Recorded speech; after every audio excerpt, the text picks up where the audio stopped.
저는 오늘 순전한 복음 다섯 번째로 영생의 소망이란 제목으로 말씀하려고 합니다. 예수님께서 물고기 2마리와 보리떡 5개로 5,000명을 먹이시고 그것도 장년만 남자만 12광주리를 남겼을 때에 사람들에게는 난리가 났습니다. 밤을 새워서 찾아와 예수님을 왕으로 삼으려고 했습니다. 자유주의 신학자들은 이 성경의 기적들을 합리적으로 풀어보려고 애쓴 나머지 어떤 어린아이가 자기의 점심을 다 내어놓는 것을 보고 어른들이 양심의 가책을 받아서 숨겨두었던 떡과 물고기를 다 내어놓는 바람에 그렇게 남았다. 그러면 기적이 될 일이 없지요. 그 사람들은 성경에 보면 사흘을 따라왔다고 했습니다. 예수님을. 가난한 사람들이 다 던져버리고 사흘 동안 말씀 듣고 도움받기 위해 왔습니다. 또 자기들이 먹을 것을 내놓아서 그렇게 남았다고 하면 뭐 때문에 예수를 왕으로 삼으려고 쫓아갔겠습니까? 밤을 새워 예수님을 찾아갔는데 그들은 예수의 능력을 보고 놀라서 메시아로 모시려고 하였지만 이 사람들이 하나님의 아들의 표적을 본 것은 아닙니다. 예수님께서 이 같은 일을 하시는 것은 그 일 자체가 목적이 아닙니다. 이 일을 통해서 예수가 하나님의 아들 그리스도이시며 하나님께서 보내신 분이시며 그를 통하여 시작된 하나님의 나라가 진전되고 완성된다고 하는 것을 말씀하시려고 하는 것입니다. 사람들은 예수를 찾아가면 적어도 떡의 문제, 경제적인 문제가 해결될 수 있는 기적의 사람이다. 예수를 찾아가서 그를 왕으로 삼으려고 했지만 예수님은 단호하게 거절하십니다. 마귀의 시험과도 같습니다. 예수님께서 광야에서 금식하시면서 마귀의 시험 받을 때 첫 번째 시험이 바로 그것입니다. 주인 예수께 와서 돌들로 떡덩어리가 되게 하라 이렇게 유혹합니다. 이 말씀은 단순히 금식하고 굶주리고 있는 예수에게 먹을 것을 가지라고 하는 권유가 아닙니다. 너 혼자 경건하고 거룩하게 금식한다고 앉아있으면 뭐하느냐? 이 땅에 굶주린 백성들이, 억압받는 백성들이, 고통당하는 백성들이 얼마나 많은데 그들을 향해서 무엇인가 해야 되지 않겠느냐? 참 현실적이고 합리적인 요구입니다만 주님께서 단호히 거부하십니다. 사람이 떡으로만 살 것이 아니요 하나님의 입으로 나오는 모든 말씀으로 살 것이니라.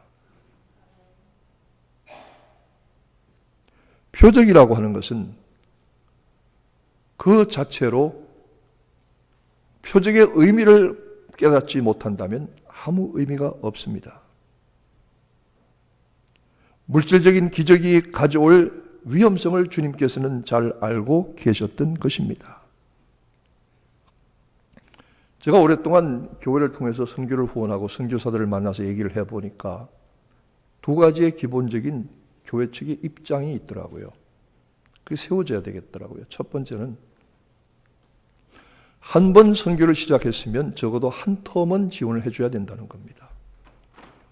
안식년을 맞이할 때까지 4년 혹은 5년 동안은 지속적으로 해주어야 합니다. 교회가 조금 어렵다고 뭐 여러 가지 있다고 선교 지원을 잘라버리면 직장에서 하루아침에 내쫓긴 것과도 같습니다. 그 적은 후원들을 모아서 계획을 하는데 지극히 어렵게 됩니다. 그래서 한국 선교교회는 총회에서 선교사를 내보낼 때 적어도 4년, 5년에 한 텀은 해야 되는 약속을 받습니다. 그래야 합니다. 두 번째로 선교사들에게 저는 한 번도 무슨 선교 편지를 보내라, 보고를 해라 이렇게 얘기하지 않았습니다. 그거 잘하는 분들이 있습니다. 그렇게 해서 교회에 잘 소개하고 선교지를 잘 알리는 것은 좋은 일입니다. 선교지에 나가보니까 선교사들이 이런 얘기해요. 목사님, 이 교회 속이는 거 참 쉽습니다. 어떻게 해요? 선교지에 교회 하나 지어놓고 이 선교사 가서 사진 찍고 저 선교사 사진 찍고 다 자기가 한 것처럼 보내면 됩니다. 실제로 그렇게 하는 사람도 있습니다. 세례를 주는데 현지 목회자들, 현지인들을 통해서 세례 받을 사람 오라고 하고 자기가 들어가서 세례 주면 100명이라도 주는 사진 찍을 수 있습니다. 간단하게 할 수 있습니다.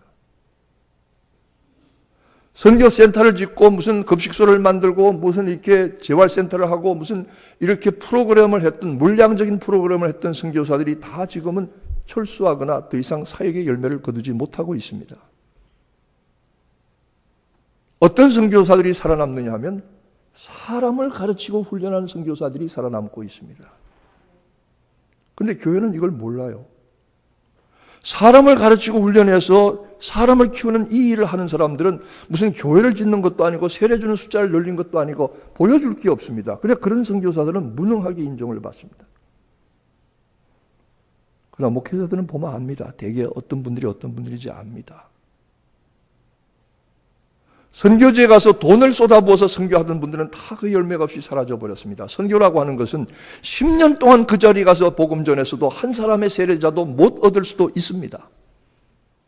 그것 각오하고 선교 나가는 겁니다. 한국교회가 선교의 실패 이유 중에 하나는 그 많은 물량적인 돈을 쏟아부었지만은 그에 상하는 결실을 얻지 못했다는 것입니다. 예수님께서 하신 사역도 사람들을 먹이거나 무슨 치료하시거나 이런 것들이 목적이 아닙니다. 만약 그것이 목적이었다면 예수님께서 급식소를 차렸거나 병원을 차리셨을 것입니다.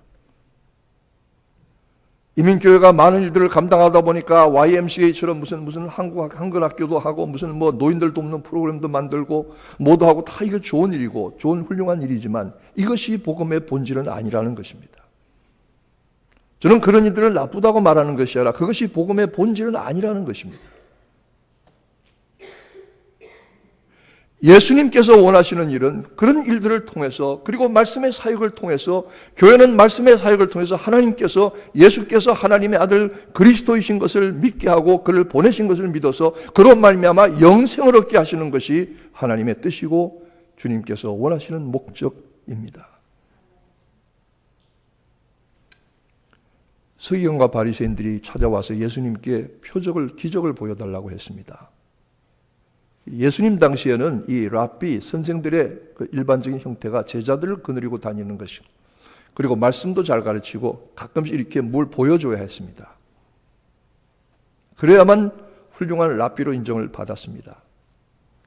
서기관과 바리새인들이 와서 예수께 표적을 보이라고 요구했습니다. 어떤 유명한 유대인 랍비가 있었는데 랍비들이 그 당시에 마을마다 방문을 했어요. 그럼 회당에서 광고를 합니다. 이번 주일에는 아주 유명한 랍비 아무개 선생께서 오십니다. 그러면 그 마을 사람들 유대인들이 다 준비하고 잔치할 준비를 합니다. 그러고는 회당에서 예배를 드리고 그분을 모시고 파티를 합니다. 좋은 음식을 대접을 합니다. 그리고 여러 가지 질문합니다. 성경에 질문하고 삶에 질문하고 대답을 받습니다. 그리고 마지막에 이렇게 얘기합니다. 선생님, 유명한 선생님이신데 뭔가 하나 표적을 보여주시면 좋겠습니다. 그 랍비가 고민이 됐습니다. 먹기는 잘 먹고 대접은 잘 받고 했는데 뭘 보여줄 게 없잖아요. 잠깐 기다리라고. 그리고 지붕 위로 올라갔습니다. 지붕 위에 올라가서 하늘을 향해서 한참 뭐라고 기도했습니다. 그리고 서 있습니다. 얼마나 오래 서 있었는지 사람들이 아니 표적을 보여준다니 어떻게 됐습니까? 그랬더니 그 랍비가 할렐루야 지금 표적이 이루어졌습니다. 아니 무슨 일입니까? 아무 일도 없는데. 하나님께서 원래 이 마을에 불벼락을 내리시기로 되어 있었는데 여러분의 불순종 때문에 내가 지금 기도해서 불벼락이 그쳤습니다. 이게 표적입니다. 사기성이죠. 예수님께서 서기관과 바리새인들이 표적을 보이라고 하실 때 대답하지 아니하셨습니다. 내가 너희들에게 보여줄 표적은 선지자 요나의 표적밖에 없다. 선지자 요나가 밤낮 3일을 물고기 속에 있었던 것처럼 인자도 밤낮 3일을 땅 속에서 걸어하리라. 여러분 우리 신앙과 교회의 본질이 무엇입니까? 제가 지난번에도 말씀했습니다만 우리가 하나님의 사랑을 구합니다. 하나님의 사랑의 가장 최고의 가장 유일한 증거가 무엇입니까? 바로 그리스도의 십자가입니다. 그리스도께서 우리에게 보여주시는 최고의 표적이 무엇입니까? 그가 죽으셨다가 사흘 만에 부활하신 것입니다. 표적 중의 표적입니다. 그리스도의 십자가가 여러분께서 받으시는 하나님의 유일하고도 최고의 사랑의 표징이 되시기를 축원합니다. 주님의 죽으심과 부활이 우리들이 믿는 최고의 표적이 되기를 주님의 이름으로 축원합니다.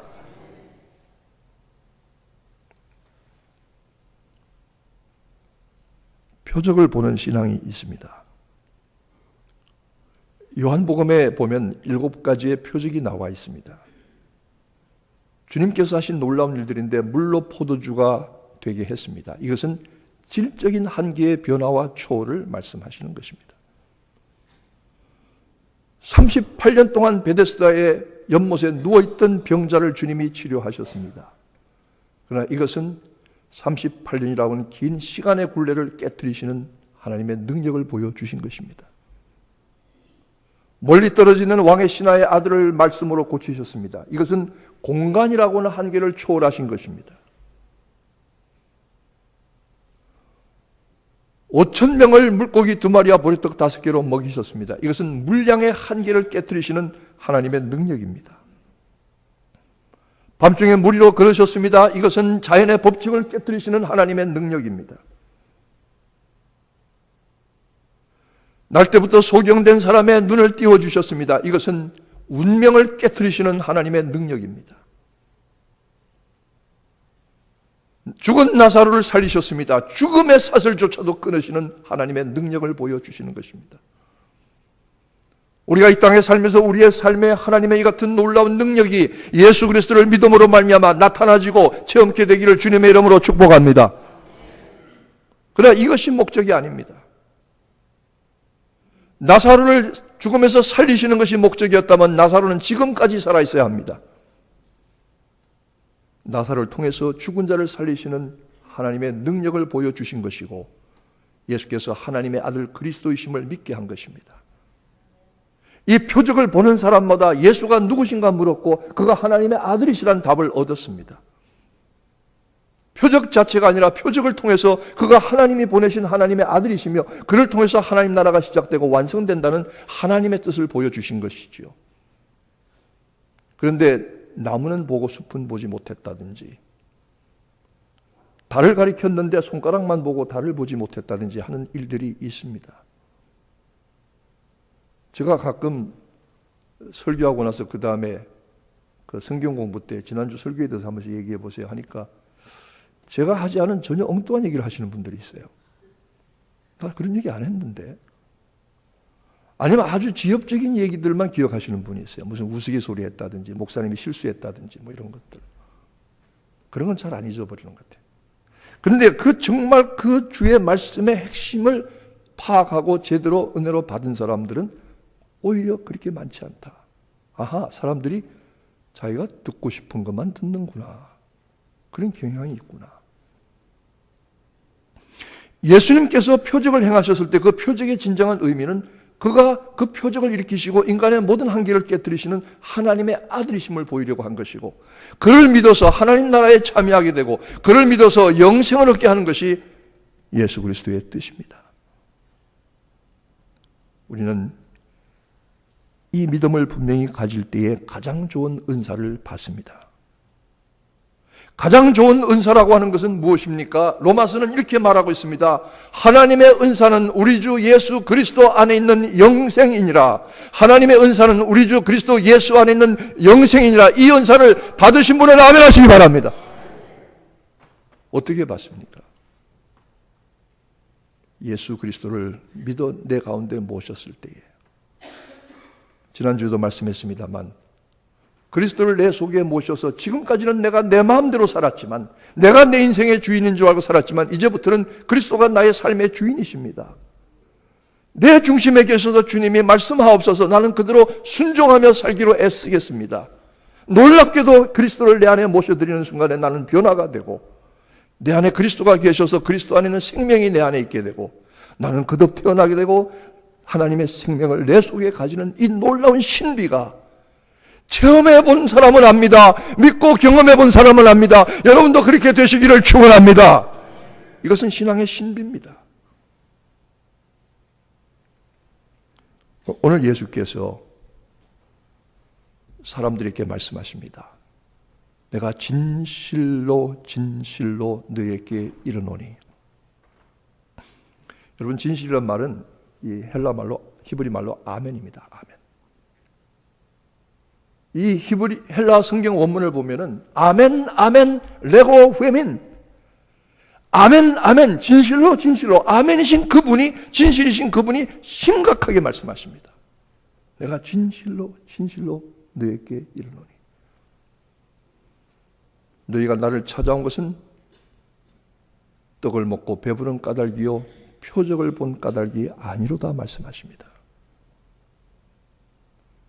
여러분, 우리 보통 인간의 성향이 그렇습니다. 정말 그 말씀의 본질과 의미를 깨닫기보다는 눈에 보이는 것, 비본질적인 것들, 육신적인 것들을 더 소중하게 여기고 가치 있게 여기고 더 의미 있게 생각하는 것이죠. 그러나 예수께서 그들에게 말씀하십니다. 너희 조상들은 하늘로부터 온 떡을 먹었다. 모세를 통해서 받아 먹었다. 그러나 그 떡을 먹어도 죽었다. 그러나 나는 너희 조상들이 먹고도 죽은 그 떡이 아니라 나는 하늘로서부터 내려온 산떡이다. 이 떡을 먹는 자는 영원히 살리라. 그 떡을 주세요. 썩는 양식을 위하여 일하지 말고 영생하도록 있는 양식을 위해서 일하라. 그 일이 뭡니까? 하나님의 보내신 이를 믿는 것이니라. 왜냐하면 내가 생명의 떡이다. 내 살을 먹고 내 피를 마시는 자는 영생을 가졌고 마지막 날에 내가 그를 다시 살리리라.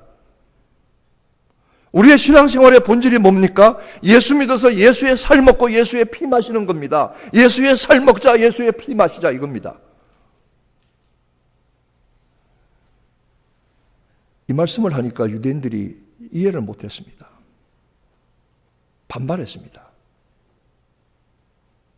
유대인들이 얼마나 먹는 거 까다로운 사람들인지 아시죠? 코셰르. 그 사람들은 고기 먹을 때도요, 고기에 피가 빠지라고 소금물에다가 밤새 담궈 놓습니다. 핏물이 벌겋게 빠지면 그 다음에 그거 가지고 먹습니다. 피채 먹지 말라 그랬다고 해서. 한국 사람은 생고기 그냥 피가 뚝뚝 떨어져야 맛있다고 그럽니다. 이 먹는 것에 얼마나 까다로운 코셰를 따지는 유대인들에게 하시는 말씀이 내 살을 먹고 내 피를 마셔야만 영생을 얻는다. 말이 됩니까? 그 웃기는 소리 하지 마시오. 어떻게 당신의 살과 피를 줍니까? 우리가 식인종입니까? 그때 예수께서 이렇게 말씀하십니다. 내게 나오는 자는 결코 줄이지 아니할 것이요 나를 믿는 자는 영원히 목마르지 아니하리라. 저도 처음에 이 문제를 이해하지 못했어요. 어떻게 예수의 살과 피를 먹고 마시냐? 주님이 답을 주시더라고요. 하나님께서 나를 보내셔서 그리스도 앞에 나가게 할 때, 예수 앞에 나갈 때에 예수께서 주시는 생명의 양식을 먹게 됩니다. 그를 믿을 때 생명의 피를 마시게 됩니다. 신비입니다. 신비입니다. 말로 해명할 수 없습니다. 예수 앞에 나와서 겸손하게 회개하고 예수를 내 속에 영접하여 생명을 얻은 것을 체험한 사람들은 이 말씀이 무슨 말씀인지 압니다.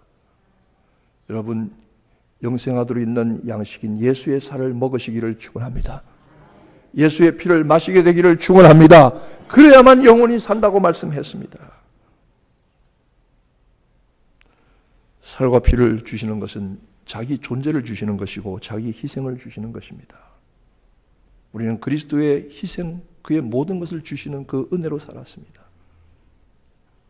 누가 이 은혜를 받습니까?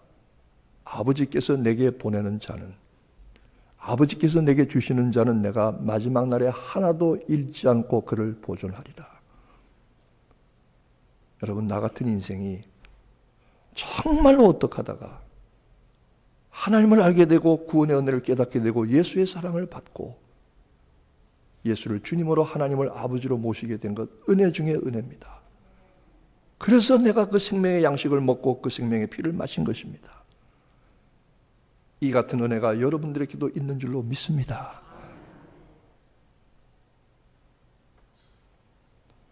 예수께서 나누신 떡과 물고기는 그것으로 완전한 것도 영원한 것도 아닙니다. 사람들은 그 표적을 몰랐고 육신에 먹을 것을 요구했습니다. 우리가 먹는 거 얼마나 중요한지 모릅니다. 한 끼만 안 먹으면 힘이 없어요. 지난주에 설교 늦게 했더니 밥을 2배씩 가져갔다고 하는 얘기를 들었습니다만, 저는 아침에 꼭 교회 오면 뭘 하나 먹어야 됩니다. 그걸 안 먹으면 이 사부의 때 혈당이 떨어져서 막 어지럽고 몸이 떨려서 꼭 먹어야 합니다. 참 먹어야 합니다. 먹는 게 얼마나 중요한지. 급하면 호주머니에 초콜릿이나 사탕 하나 넣어갖고 있어야 합니다. 한국에 갔더니 어떤 분들이 목사님 오랜만에 한국에 오셨는데 뭐 맛있는 거 좀 하러 가실래요? 한국에 참 맛있는 게 많더라고요. 어디 갑니까? 이거? 여기 된장찌개 보리밥 기가 막히게 잘 안 됐습니다. 그리고 2시간 가더라고요. 된장찌개 보리밥 먹겠다고 2시간 갔어요. 일산에 가면 뭐 한정식을 기가 막히게 하는 데가 있대요. 그래서 그것도 1시간 갔어요. 참 맛있는 거 먹으러 많이들 오더라고요. 참 한국 사람들이 뭐 죽는다 해도 그런 여유는 많아요. 어떤 분이 계셨는데 그분은 전국의 유명한 음식점들 리스트를 아예 자기가 적어갖고 있어요. 그래서 제가 기도원 갔다 오다가 토요일 아침에 들어오는데 배가 고프거든요. 올 때 그 오는 길에 그 해장국 하나 괜찮은 데 있어요. 있습니다. 목사님 딱 보더니 양평 1패 해장국이라고 있습니다. 기가 막힙니다. 내가 여기 가봤는데요. 기가 막힙니다. 그래서 저는 기가 막히다 말고 갔는데 별로더라고요. 남한강 강가를 따라 쭉 가면 여러분 그 얼마나 음식점들이 많습니까? 전부 다 간판도 크게 음식도 그냥 사진으로 찍어서 붙여놨거든요. 거기다가 SBS, KBS, MBC 나온 집 하고 써붙였어요. 멋자랑 맛자랑. 어떤 데 가보니까 간판을 크게 썼는데 KBS, MBC, SBS 안 나온 집. 근데 그 집도 괜찮더라고요. 열심히 먹었어요. 먹고 또 먹을 거예요. 죽을 때까지 먹을 거예요. 그런데 그렇게 먹고 마신 것이 하나도 우리의 영생에 도움이 안 돼요. 정말 살아있는 양식을 먹어야 돼요. 영원한 생명의 음료를 마셔야 돼요. 예수가 그 살과 피입니다. 믿고 먹으시기를 축원합니다. 이것 나누어 주자고 교회를 세운 것이고 이것 나누어 주자고 전도하는 겁니다. 그 나머지는 다 따라오는 겁니다. 본질을 바꾸지 말아야 합니다. 이 말을 했더니 사람들이 비웃었어요. 저거 현실을 모르는 소리라고. 세상을 모른다고. 사람들이 얼마나 고통스럽게 어렵게 살아간지 형편을 모른다고. 당장 필요한 게 뭔데? 왜 우리가 밤을 새워서 당신을 쫓아오는데 그런 이상한 소리 하느냐고 다 떠나가 버렸습니다. 다 가고 12명만 남았습니다. 그때에 예수께서 물으십니다. 너희도 가려느냐? 여러분, 목사가 힘이 나는 것은 성도들이 자꾸 숫자가 늘어나고 교회가 왕성히 부흥된 목사가 힘이 납니다. 근데 이게 안 되고 자꾸 옆에서 걸리고 복잡해지고 힘들고 이렇게 되면은 목사도 사람이니까 죽어요. 목회자가 속에서 창의적인 목회가 샘솟듯이 나와야 되는데 이걸 자꾸 뭐라고 가로막으면은 이리 가세요 저리 가세요 하면 결국 아무 데도 못 가게 돼요. 예수님도 그 많은 사람이 5,000명이 몰려왔는데 다 하루아침에 사라져 버렸어요. 기가 막히셨는지 모르죠. 너희도 가겠느냐? 시몬 베드로가 똑 떨어지는 대답을 합니다. 주여, 영생의 말씀이 여기 계시오매 우리가 네게로 가오리까? 우리는 주가 하나님의 거룩하신 자신 줄 믿고 알았사옵나이다. 알고서 믿은 게 아니라 믿었더니 알아지고, 믿었더니 신비가 체험이 되고, 믿었더니 내 안에 생명이 있고, 믿었더니 생명의 양식, 신령한 음료와 피를 마시게 되는 신앙의 신비입니다. 말로 설명이 안 됩니다. 이 신비가, 이 은혜가 여러분들에게 체험적으로 분명하기를 주님의 이름으로 축원합니다.